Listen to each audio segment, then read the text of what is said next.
So yeah, let's start with ayahuasca a little bit. I mean, how did you even like find out about it?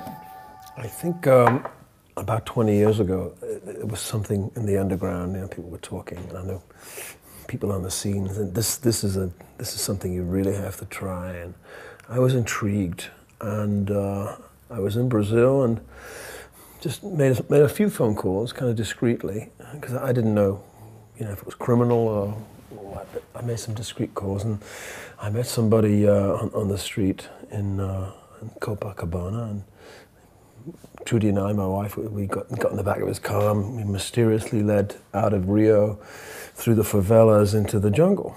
And the road was getting narrower and narrower, and there was all these dogs on the road that wouldn't move out the ways. And then it was basically a jungle path, and we came to a big kind of car park, a lot of cars. There was a big church.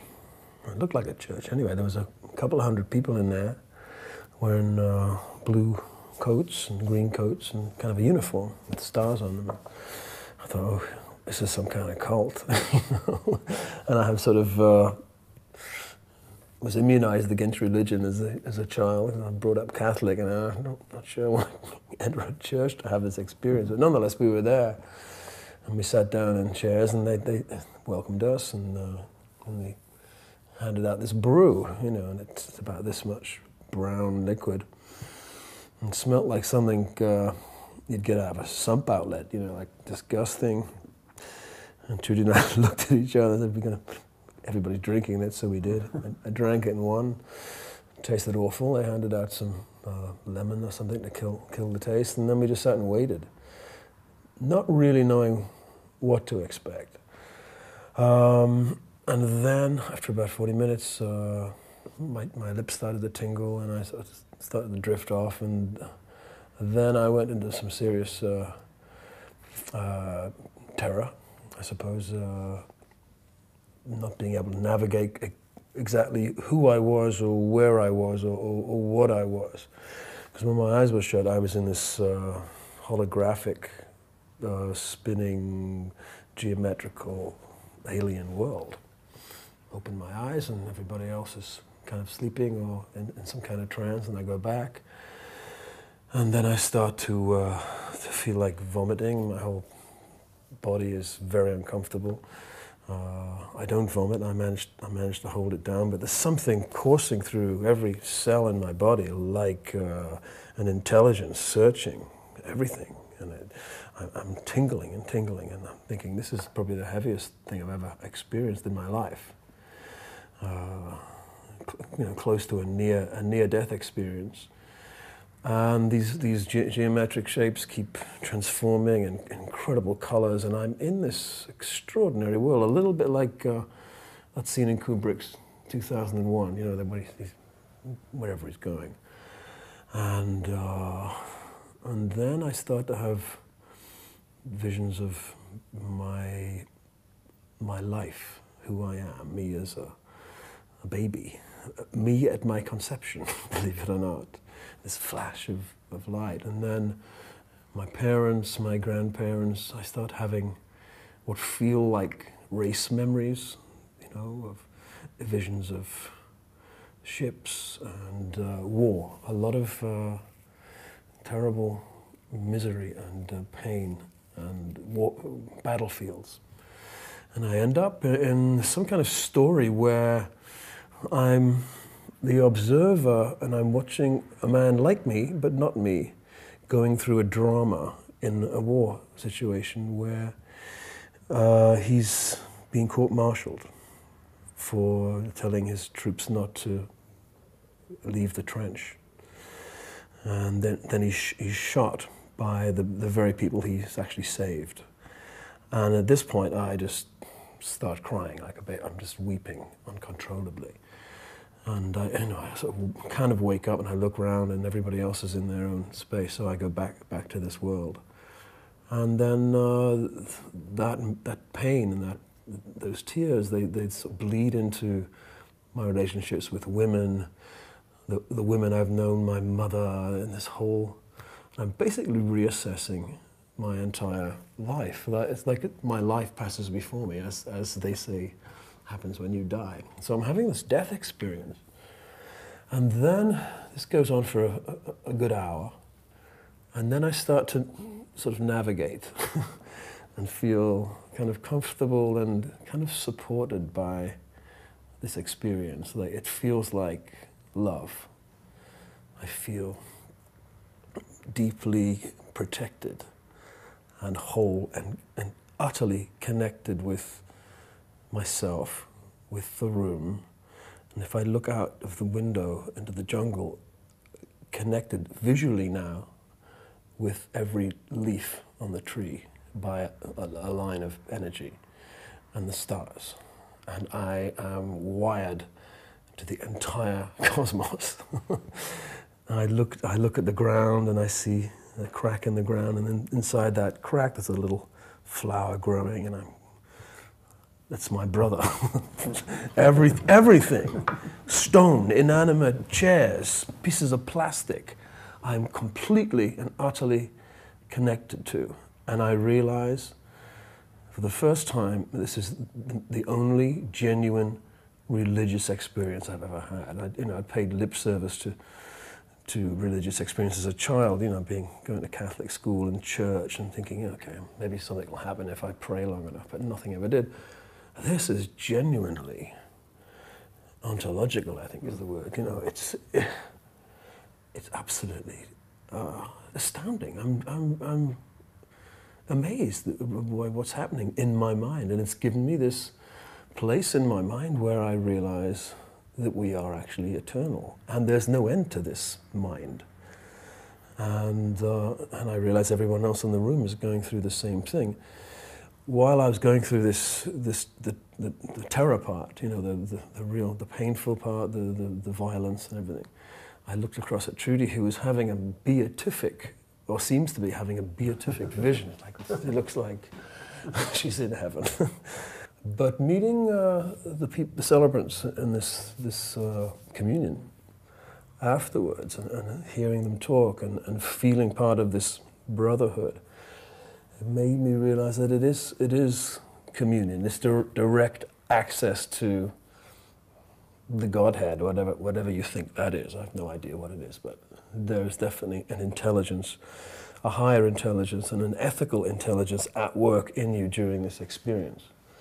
And it's stronger than you, it's cleverer than you are, and it's part of you. You are part of it. And so I've been taking it as regularly as I possibly can over the last couple of decades. But these substances are, as we know, still, although it's becoming more and more complex, illegal in the West. Why do you think that is? I mean, why do you think that there's such a lack of understanding of these types of experiences? I don't think authority, whether it's government or the established church, really wants you to have direct access to this connection, because their power base lies in keeping you in the dark, or keeping you disconnected or alienated from that kind of experience. And so, whether it's conscious or unconscious, their instinct is to prevent this from happening. They want to control everything. I wish it wasn't the case. I know that, in the United States, surprisingly, this experience has become legal within the parameters of an organized church. The one that actually you worked with, yeah, the United Vegetal. The UDV is kind of a mestizo tradition, right? It's like where the sort of white and the Indian and the black culture kind of meet each other.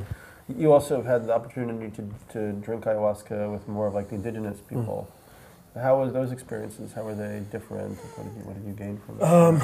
I actually preferred drinking it with the shamanic tradition more than the syncretic kind of religious thing. It was very kind of Catholic based, and I was reserved about it because of my own history.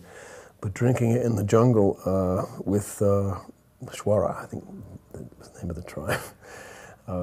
They'd heard about me, kind of, and it was a small group. It was about 10 of us, and the first thing they said was, "Which one's Sting?" They knew something called Sting was some kind of big honcho. I sort of raised my hand quite anxiously and said, oh, okay, we've got special brew for you. Massive cup of this thick, viscous stuff, and everybody else is getting small cups of much more mellow-looking stuff, and I said, oh, okay. So I knew what was in store. I took it, went to my hammock and tied the seatbelt on. I was destroyed. I just simply didn't exist. I basically crawled to the shaman and said, please put me back together again. I said, no, you're doing really good. And then they beat me with leaves and blew tobacco smoke on me and literally put me back together again with this incredible care and love and attention. I think ayahuasca gives you what you need. And sometimes, I think I need my ass kicked a lot of the time. You know, I'm in a profession where your ego is constantly massaged and it's built up. So for someone like me, the ayahuasca experience is essential. I need to be beaten down occasionally. But I'm always confident that no matter how troubling the experience is, and it's full of dread, that I will get this feeling I described before of incredible love for myself, for everyone around me, for the world generally, for nature. And that is a true religion in the real sense, reconnecting, you know, with who we are and actually what we are. We are not separate from nature. So I think it's a true religion. It's a genuine religious experience for me, not lip service. It's the real thing. And what do you think it sort of tells us or indicates about kind of like the nature of our consciousness and maybe the nature of like plant consciousness or plant sentience? Well, it feels that way. It feels as if you are somehow interfacing with a different kind of intelligence, a longer-term intelligence, a quieter, more watchful intelligence, like, you know, a tree. You know, I have lots of trees on my property in England, 400- or 500-year-old trees. I look at them now differently. I realize that they, in fact, are the guardians of this particular space. I'm just a tenant for a while. I have to look after them, but they somehow look after me, and that sounds kind of woolly, but you know, I'm a tree hugger. I'm a self-confessed card-carrying tree hugger. But once you get into that longevity of intelligence, you know, how you exist for all of those years, using all of that energy, giving out all of that energy is something very valuable to the human spirit. You know, we are connected to trees. We can't live without trees. I've always had this intuition anyway that we should save forests. That, you know, primal forest ought to be protected for many, many reasons, climate reasons, but spiritual reasons too. We need these. You know, the ancients used to call them dryads, these tree spirits. I think they exist, you know, if you're in the right space, right state of mind. Now, had you already started the Rainforest Foundation when you had that ayahuasca experience, or kind of like, was that one of the inspirations? It kind of happened at more or less the same time. I always had this instinct about nature that it should be protected. And, you know, I went to the rainforest before I'd had the ayahuasca experience, but it was kind of at the same time. And I suppose has informed our work since then. What have you been learning about like the rainforest these days? Well, your foundation works in a whole bunch of different countries, right? I think we're in 17 countries now. I mean, it seems like there's a lot of efforts to preserve, you know, what's left of the rainforest, but on the other hand, it doesn't really seem like, you know, it's going in the right direction at this point. No. No. We've had a lot of successes, and we're very proud of them. But the war goes on. You know, how do you convince people who are dirt poor not to chop their forest down when they've been offered lots of money to do it by corporations and the like? It's very difficult. But as I say, we've had enough successes to carry on and just to see that it does work, and people's lives have been protected through this legal work.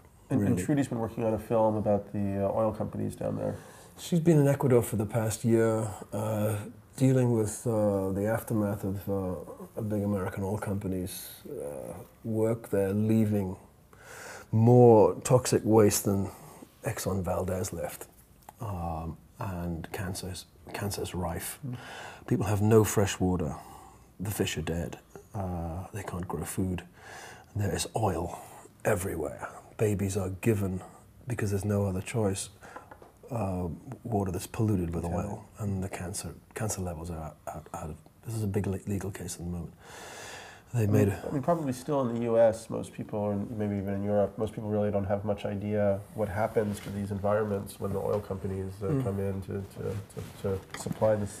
They're basically destroyed for what is probably worth a couple of weeks motoring in the world. Right.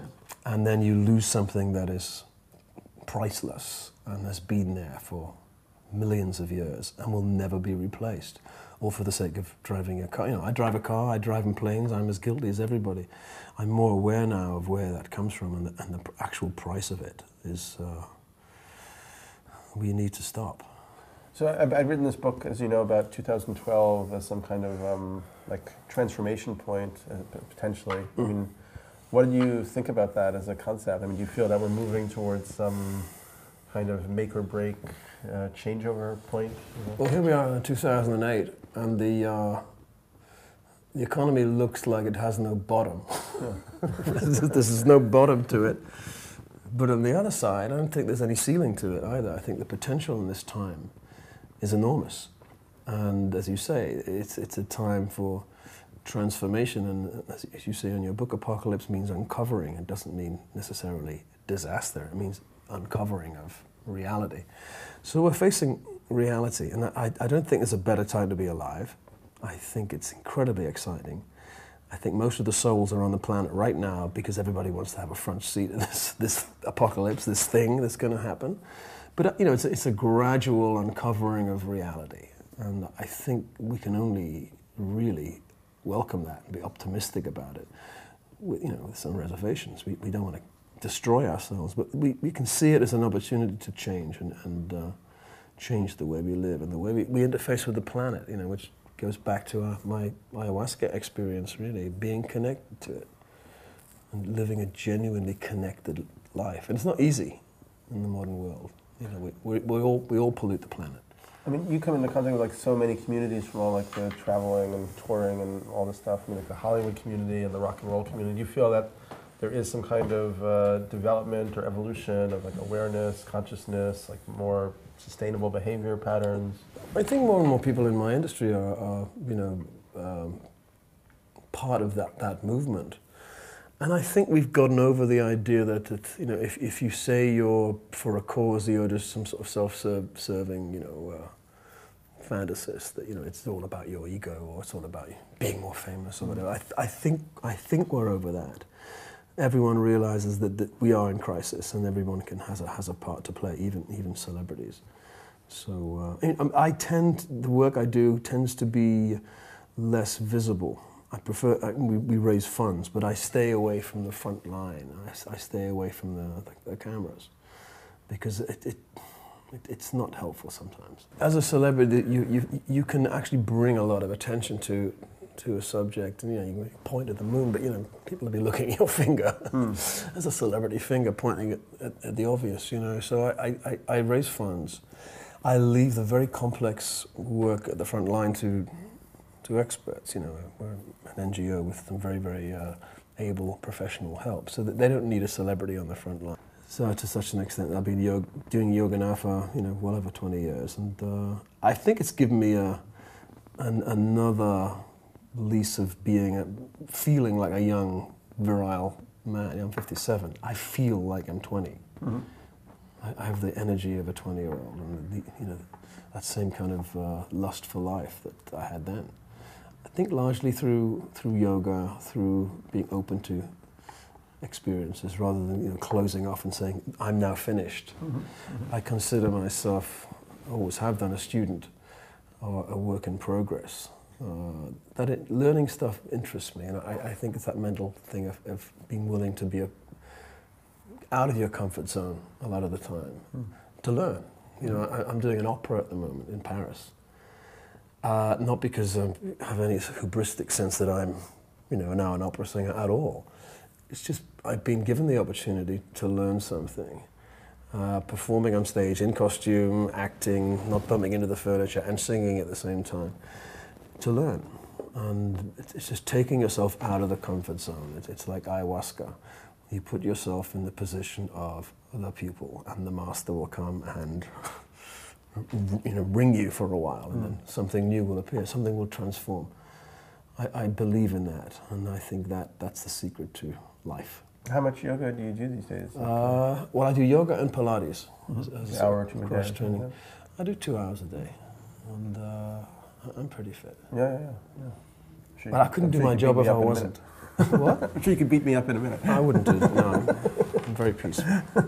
So, but did the yoga have like, have you ever had like mystical experiences, anything along the lines of the kind of ayahuasca experience through yoga?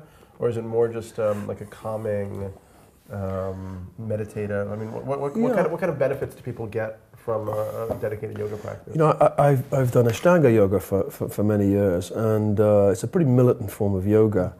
And the meditation at the end of an Ashtanga session comes from exhaustion. It's the discipline of exhaustion. You're completely wrecked.